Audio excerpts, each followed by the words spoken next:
Hey now guys, what is happening? Yours truly is back here with another book review.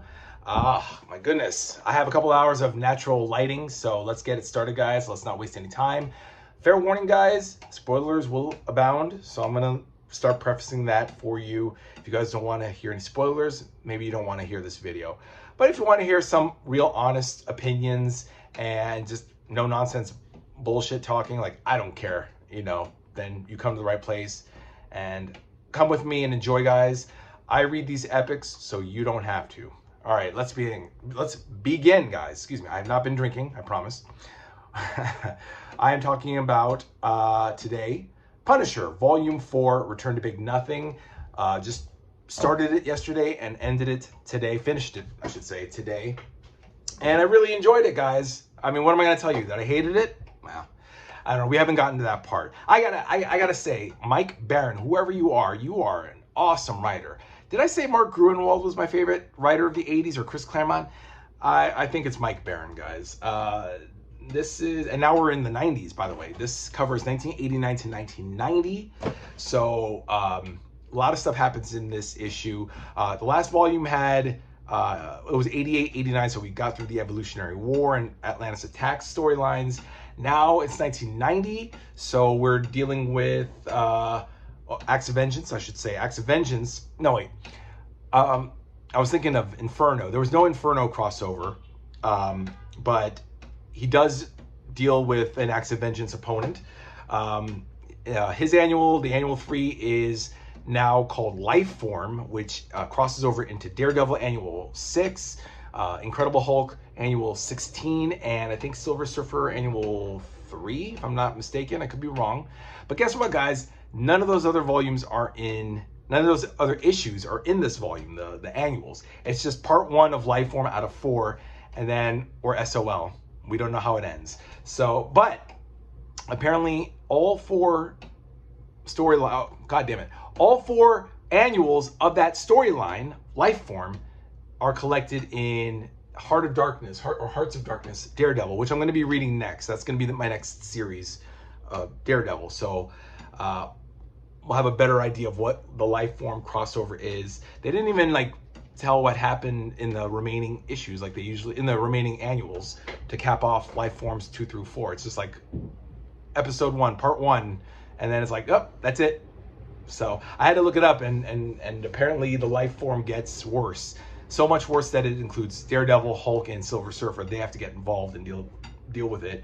Punisher just deals with the initial outbreak of this dude, this virus that the spy who breaks into an AIM complex called Programma or something, and he gets infected, and then Punisher breaks in, but he doesn't get infected, of course. But then, so then Frank deals with this monster dude. And then this presidential candidate who's his son, the son is the spy, the dude. And then that's leads into the next story, but we never find out what happens there. That's the Punisher Annual 3. I don't know why I started out with that, because that doesn't even happen until much later. Somehow I got to that story. But it starts off with Return to Big Nothing, which is a graphic novel. What was it? The Epic... Not Epic Collection, but it's the Epic, oh boy, it is the, excuse me guys, I gotta cheat here, Epic graphic novel, Punisher Return to Big Nothing. And basically Frank goes back into the past, somebody from his past, this being his sergeant from the Vietnam War, kind of gone cuckoo, and Frank has to go after him. I forget if it was about drugs or something else, but yeah, he's just a man from Frank's past, and Frank has to go kill the motherfucker, and he does. So you just got to read it, guys. It's pretty fucking awesome. I love how there's the constant standard and everything, whether it's a regular Punisher comic book or the annual or even a graphic novel. His MO is the same. He gets his intel, knows his target, goes after it, curses up a motherfucker. Curses up like a motherfucker, curses like a storm like a motherfucker, Of course, it's all bleeped out. Although I think I saw the word bullshit in one of them. I forgot which one, but he does say bullshit. Ooh, right? Spy, find target, kill the target, lots of explosions and bullets, and then that's the end. That's pretty much how every Punisher story works. It's pretty much rinse and repeat. But a lot of smart dialogue along the way. Microchip is slowly becoming my favorite sidekick character, non-super powered, and these annuals give him like a short story of where he's heroic all on his own. Again, going back to Annual 3, he helps one of his neighbors who's getting scammed by a company in Houston, like a telemarketing company, and he just goes down to Houston and makes the scumbag pay without Frank, without the Punisher to help him. He just does it all on his own. This fat, old, Jewish-looking motherfucker who is totally unassuming, just handles his business like the Punisher without killing the guy. Although I think the guy does die, but not by the hands of Chip. So I like that. He's more intellectual and cerebral rather than physical, the way the Punisher is. Going back to the Punisher, so that's Return to Big Nothing. Issues 26 and 27 is probably one of my favorite stories so far. That and the Reavers, 33 and 34. 26, 27 has Frank helping a whistleblower, and it's tied into like the military government, the Navy, politics. I mean, what a well-crafted story. I mean, that should be a Punisher movie. And it's just 2 issues, but I mean, my God, the writing, the circumstances. At one point, they're in a submarine, and they're Frank and the whistleblower and the Navy are going to get blown up by another submarine. But then Punisher convinces the admiral the admiral's the bad guy, but he convinces the captain of the ship to train the guns on the house in Virginia. And then the president goes all the way to the president. The president's like, what the fuck are you all doing? What the fuck? I think it was George W., or not George W., but H.W., the father, George H.W. Bush. They don't show him, though, but, I just heard his voice because the president speaks, but they never show him. And somehow Frank just outsmarts everybody, and he gets the sub to quit and saves the day. But, of course, he doesn't just say, okay, yay, we won. He knows that he's going to get arrested if he allows the military to get a hold of him. So he fakes his death, his and the whistleblower.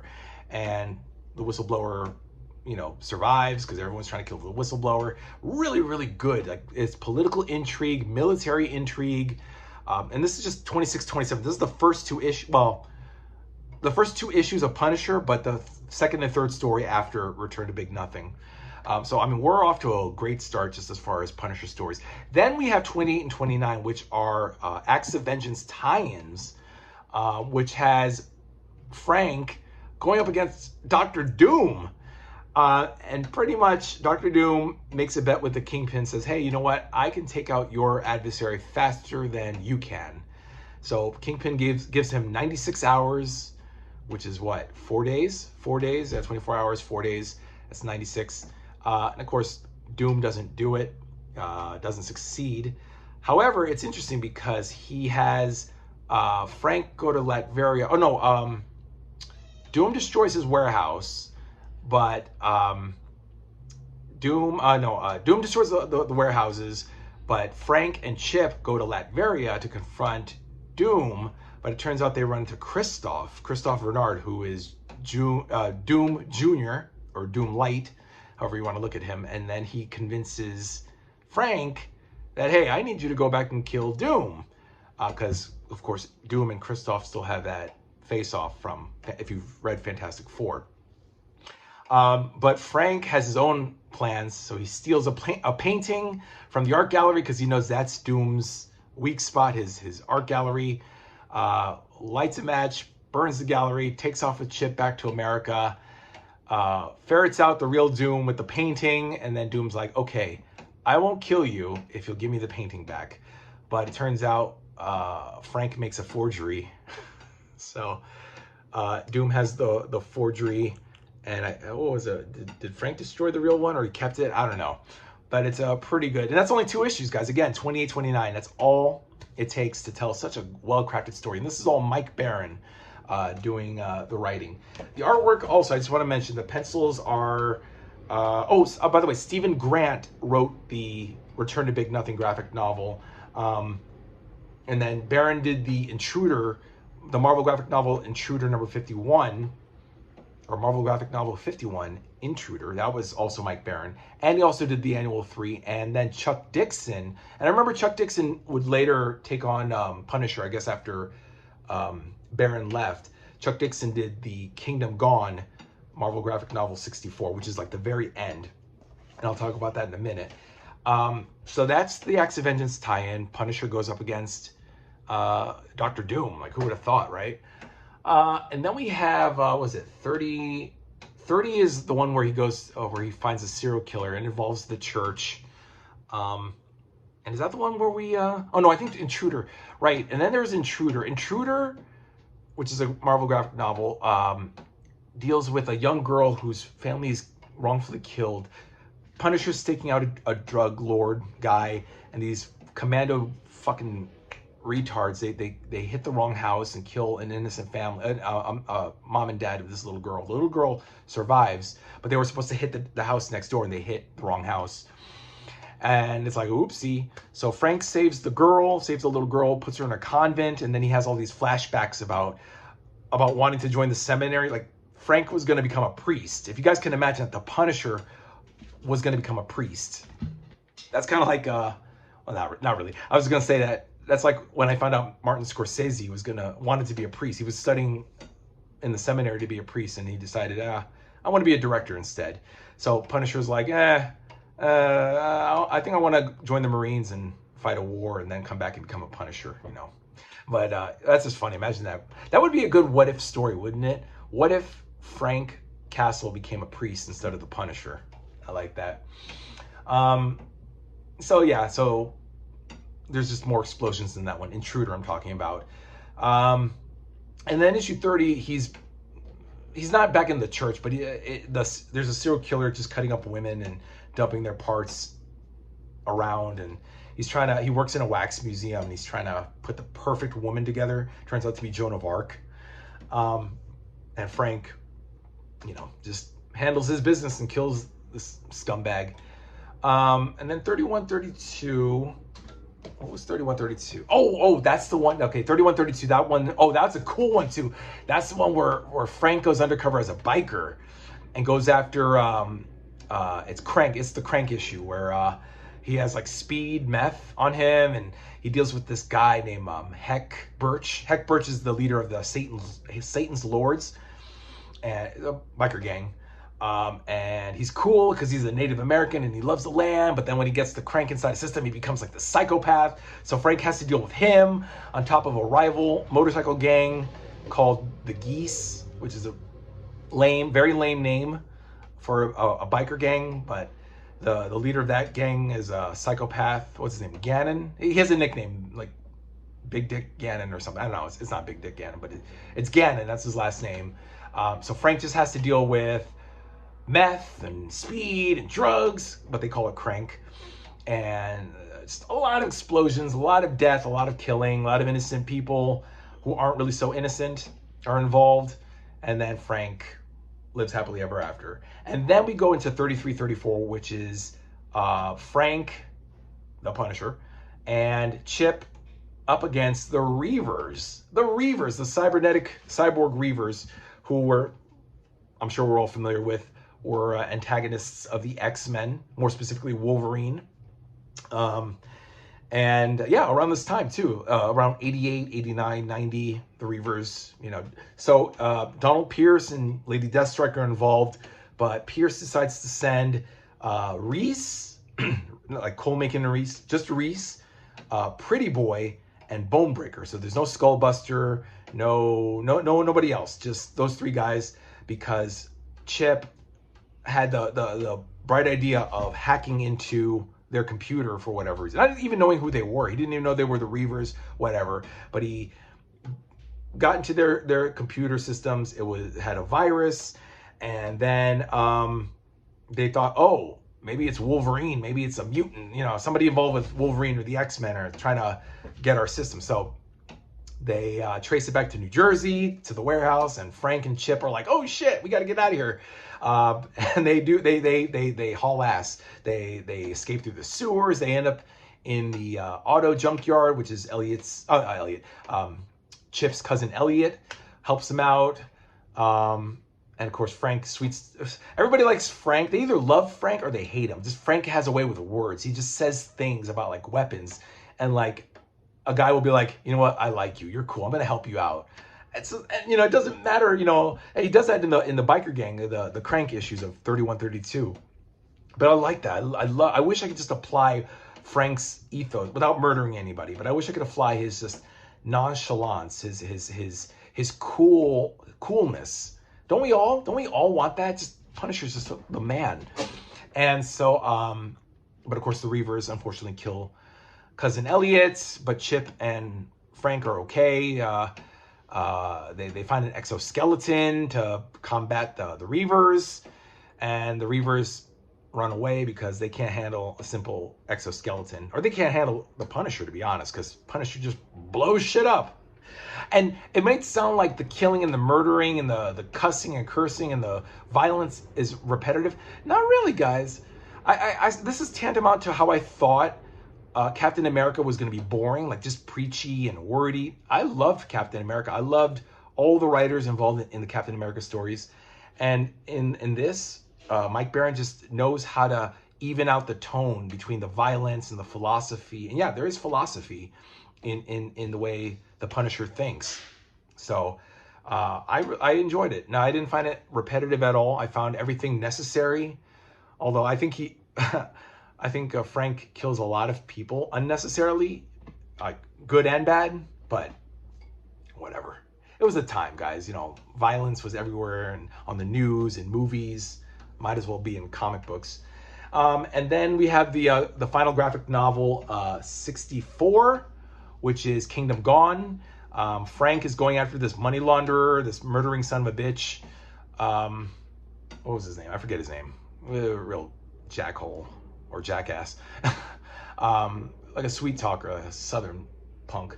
But yeah, he escapes to this island, which I guess was in South America. They said it was off the coast of the Keys. Like I assumed the Florida Keys, so I thought it was still in America, but I think they said it's in South America.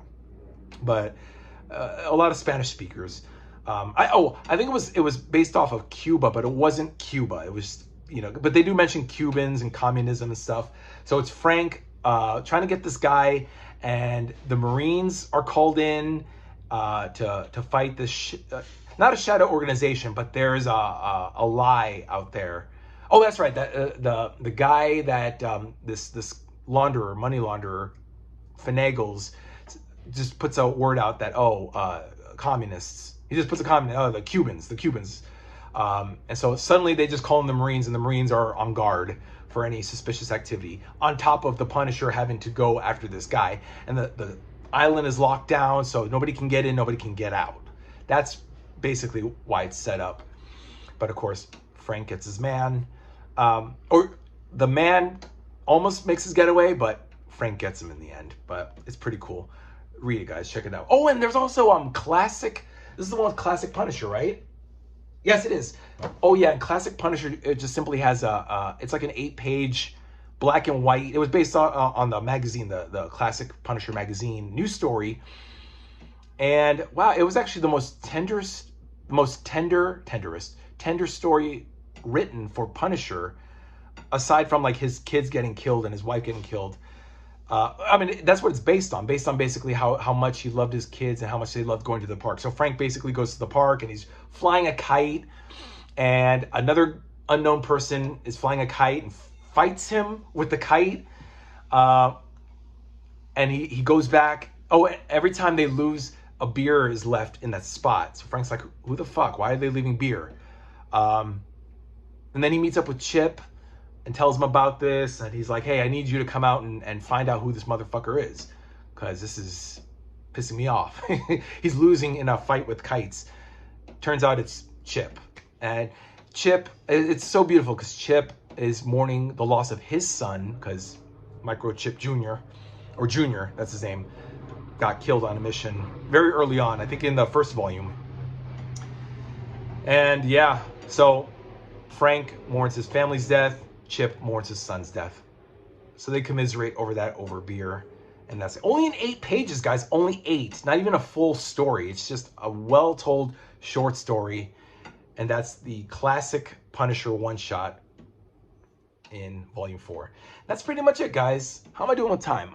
20 minutes. Okay, let's end that there, guys. That was Return to Big Nothing. Huge fan of Mike Baron's writing. Easily, probably the best writer. I'm looking at the picture. I should be looking at the camera there.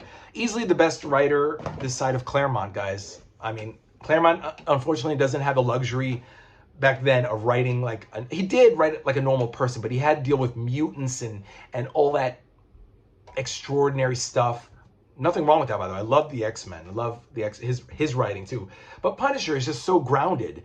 It's hard to even believe he belongs in the same universe as mutants and gods and aliens and time travelers and right, guys? I mean, you know, you look at Punisher and you think, how does he fit into the rest of the Marvel universe?